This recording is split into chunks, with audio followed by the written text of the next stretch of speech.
प्यारे विद्यार्थियों, आपका हार्दिक स्वागत। पिछली क्लास में हमने केंद्रीय प्रवृत्ति के माप के अंतर्गत बहुलक का अध्ययन किया था। आज हम समांतर माध्य का अध्ययन करेंगे। समांतर माध्य को हम अर्थमेटिक मीन भी कहते हैं और शॉर्ट में मीन भी कहते हैं। इसके लिए एक्स बार सिंबल का प्रयोग किया जाता है। इसमें ज्ञात करने के लिए पहले हम प्रत्यक्ष स्थिति की बात करेंगे। प्रत्यक्ष स्थिति से समांतर माध्य की गणना या कैलकुलेशन कैसे होता है, इसकी चर्चा करेंगे। प्रत्यक्ष स्थिति में तीनों श्रेणी, व्यक्तिगत श्रेणी, खंडित श्रेणी और सतत श्रेणी। सबसे पहले हम व्यक्तिगत श्रेणी की बात करेंगे। व्यक्तिगत श्रेणी में समांतर माध्य की गणना के लिए हमें जो भी समंक डेटा कहें या अवलोकन कहें, जिसको हम x के रूप में कहेंगे, जो मूल्य दे रखे हैं उन मूल्यों को देखेंगे। जैसे एक उदाहरण के रूप में हम देखते हैं कि 10 बच्चे अपनी क्लास में हैं, उनके रोल नंबर दे रखे हैं और उन्होंने मार्क्स कितने प्राप्त किए हैं उसकी आगे गणना दे रखी है। तो यहाँ पर रोल नंबर सिंबॉलिक रहेंगे, यानी कि उनकी पहचान है एक इंडिविजुअल की, किंतु उन्होंने मार्क्स जो ऑब्टेन किए हैं वो x का काम करेंगे, यानी मूल्यों का या अवलोकन का काम करेंगे। तो हमारे सामने ये प्रश्न है जिसमें 10 बच्चों ने क्या मार्क्स प्राप्त किए उनकी चर्चा हम करेंगे। तो ये जो मार्क्स दे रखे हैं वो x है। अब व्यक्तिगत श्रेणी में हम समांतर माध्य की गणना कैसे करते हैं, इसका स्टेप फर्स्ट लेंगे। जो हमें मूल्य दिए हुए हैं या अवलोकन दे रखे हैं उनका योग करेंगे, दिए हुए मूल्यों या अवलोकन का योग करेंगे। तो ये मूल्य दे रखे हैं, ये अवलोकन दे रखे हैं, इनके योग को हम सिग्मा x कहेंगे। x यानी मूल्य और उनका योग यानी कि सिग्मा।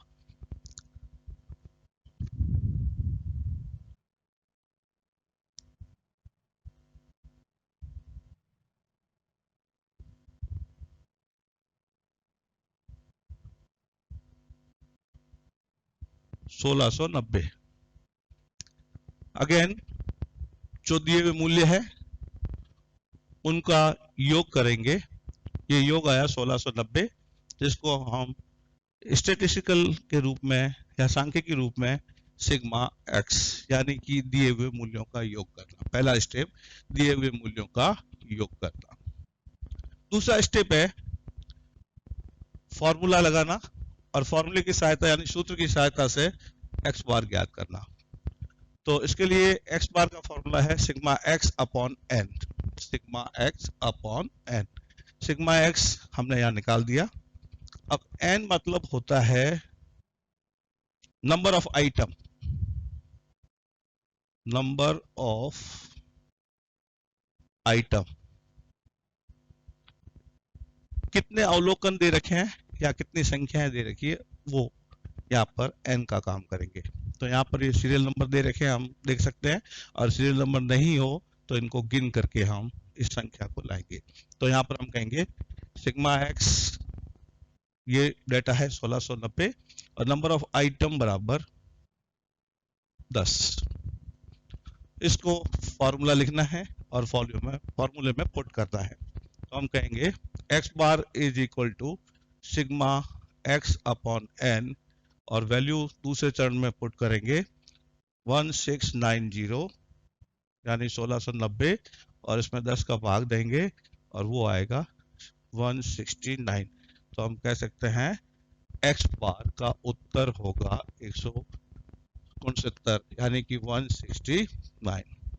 एक प्रकार से देखा जाए तो हम छोटी क्लासेज में औसत कहते थे, वो उसका ही ये सांख्यिकी रूप में तरीका है। तो दिए हुए मूल्यों का योग करना और योग में संख्या का भाग देना, जिससे कि उनका एवरेज यानी कि x बार, मीन, अर्थमेटिक मीन, जो भी इसके हम नाम देते हैं, वो ज्ञात हो जाएगा। तो ये आपका समांतर माध्य प्रत्यक्ष रीति से व्यक्तिगत श्रेणी में कैसे ज्ञात करते हैं, इसकी चर्चा हो गई। अब अगर हमें खंडित श्रेणी दे रखी है तो खंडित श्रेणी में कैसे ज्ञात किया जाता है, उसकी चर्चा करेंगे। तो हमारे सामने यहाँ पर हम और देखें तो एक खंडित श्रेणी दे रखी है जिसमें नंबर ऑफ कॉल्स 0 से लेकर के 7 और सामने नंबर ऑफ डेज दे रखे हैं, वो इसका फ्रीक्वेंसी का काम करेंगे। और नंबर ऑफ कॉल्स इसको हम x के रूप में कहेंगे। तो नंबर ऑफ कॉल्स x हो जाएगा और नंबर ऑफ डेज फ्रीक्वेंसी हो जाएगी। अब हमें नेक्स्ट स्टेप में इन दोनों कॉलम का योग गुणा करना है x इंटू एफ, इसको हम fx के रूप में कहेंगे। अगेन ध्यान दें, जो मूल्य दे रखे हैं उनको आवृत्ति से गुणा करना है। तो 0 को अगर 64 से गुणा करेंगे 0 हो जाएगा, ये हो जाएगा 26, ये 50,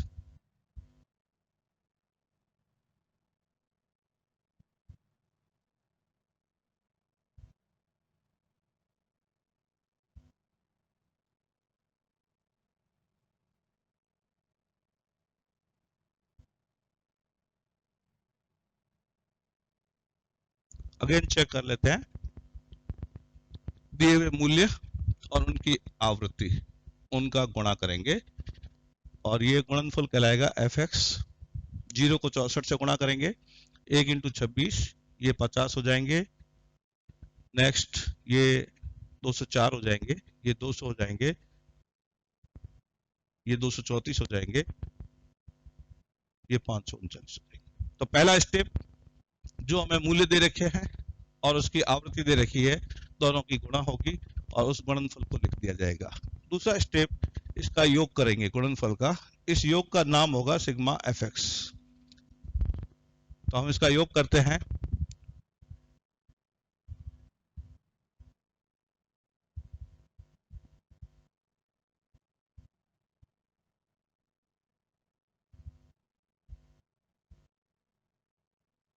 अगेन चेक कर लेते हैं। 6 और 9 15, 4 19, 4 23 और 9 32, 3 2 5 5 10, 2 12, 12 3 15, 3 18, हासिल का 1 1 1 2 2 4 2 6 2 8 और 5 13। ये सिग्मा fx हो जाएगा। दूसरा स्टेप हम लेंगे आवृत्तियों का योग, ये n कहलाएगा, सिग्मा f कहलाएगा। सिग्मा f कहेंगे, इसी को हम n बोलेंगे। तो हम दूसरे स्टेप में जो जितनी आवृत्तियां हैं उसका योग करेंगे।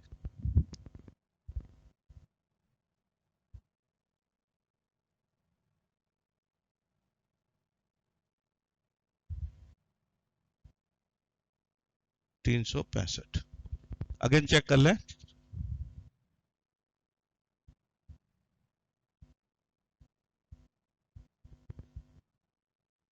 तो हमारे पास दो डेटा आ गए, सिग्मा fx आ गया और सिग्मा f आ गया। तो ये डेटा आने के बाद हम अगला स्टेप लेंगे। इसका फॉर्मूला x बार बराबर sigma fx upon sigma f भी लिख सकते हैं या n लिख सकते हैं। जनरली हम n का प्रयोग करते हैं तो n लिख देंगे। अब सिग्मा fx 1382 अपॉन 365। 1382 में हम 365 का भाग देंगे तो हम इसको पुनः देखते हैं। सिग्मा fx 1382 1382 और इसकी आवृत्तियों का योग 365 और इसका भाग देने पर 3.79। तो हम कह सकते हैं कि औसत कॉल्स की संख्या 3.79 है। ये हमारा अर्थमेटिक मीन खंडित श्रेणी में कैसे ज्ञात करते हैं उसकी चर्चा कर ली। अगेन एक बार देख ले। खंडित श्रेणी में पहला स्टेप लेंगे, जो हमें मूल्य और आवृत्ति दी है उनकी गुणा करेंगे। वो हमारा स्टेप होगा फर्स्ट, जिसको हम कहेंगे fx। स्टेप फर्स्ट fx हो जाएगा। स्टेप सेकंड सिग्मा fx करेंगे। स्टेप थर्ड आवृत्तियों का योग करेंगे और स्टेप फोर्थ x बार का फॉर्मूला लिख करके और उसमें वैल्यू पुट करेंगे और हमारा उत्तर आ जाएगा। इस प्रकार से हम खंडित श्रेणी में समांतर माध्य की गणना करेंगे। अब हमारे पास एक अखंडित श्रेणी दे रखी है और इसमें प्रत्यक्ष रीति से एक्स बार की गणना कैसे करते हैं उसकी चर्चा करेंगे। तो सतत श्रेणी के लिए हमारी ये वैल्यू दे रखी है और उसके सामने उसकी फ्रीक्वेंसी दे रखी है। तो चूंकि इसमें सबसे पहला काम मिड वैल्यू करना पड़ेगा। मिड वैल्यू का फॉर्मूला हमने पिछली चैप्टर में लिया था, मिड वैल्यू बराबर L1 प्लस L2 अपॉन 2। तो हम प्रत्येक मिड वैल्यू इस प्रकार से निकाल देंगे और वो हमारे लिए x का काम करेगी। तो सबसे पहला 100 प्लस 110 अपॉन 2 करेंगे तो 105 आ जाएगा। इसी तरह सबका प्रयोग करेंगे तो हमारी मिड वैल्यू आ जाएगी।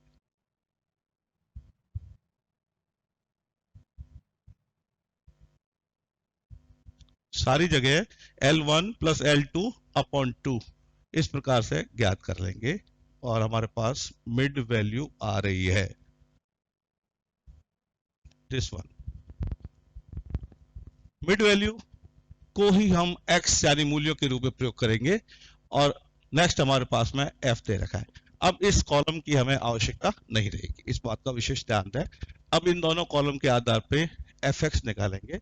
fx मीन्स x को f से मल्टीप्लाई करना, वो हमारे सामने 105 को 4 से गुणा करेंगे 420। इसी तरह आगे की सारी गुणाएं 115 इंटू 16 ये सारे स्टेप में लेंगे। तो हमारे पास f और s का गुणनफल इस प्रकार से आ गया है। अब जो पहला स्टेप था मिड वैल्यू निकालना, स्टेप फर्स्ट अगेन ध्यान दें, स्टेप फर्स्ट मिड वैल्यू यानी x के रूप में ले लेंगे। स्टेप सेकंड x और f की मल्टीप्लाई करेंगे जो fx हो जाएगा। स्टेप थर्ड सिग्मा fx यानी कि जो गुणनफल है उसका योग करेंगे और ये योग 36,465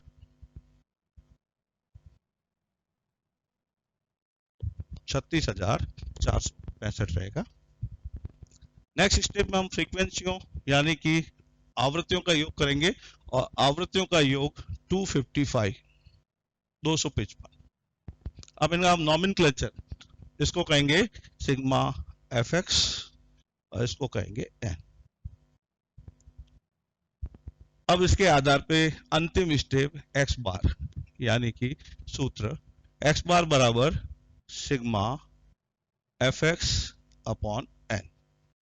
मूल्य जो है उनको रखना, प्रतिस्थापित करना, 36,465 डिवाइडेड बाई 200 x बार।